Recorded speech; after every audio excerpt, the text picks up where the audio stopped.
بسم اللہ الرحمن الرحیم۔ السلام علیکم ورحمۃ اللہ وبرکاتہ۔ آج ماہ شعبان کا پہلا دن ہے، یہ کلمات ضرور پڑھیں۔ اللہم بارک لنا فی شعبان، اے اللہ ہمیں شعبان کے اس مبارک مہینے میں برکت عطا فرما۔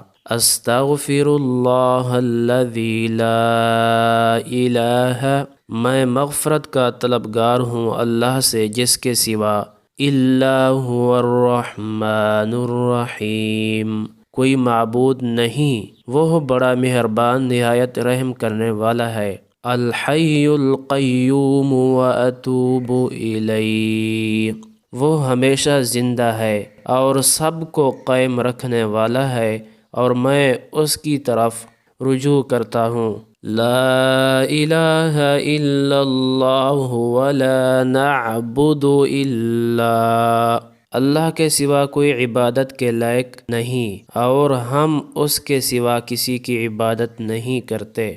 الا ایاہ مخلصین لہ الدین، ہم اس کے دین سے وفادار ہیں۔ وَلَوْ كَرِهَ الْكَافِرُونَ، خواہ کافروں پر ناگوار گزرے۔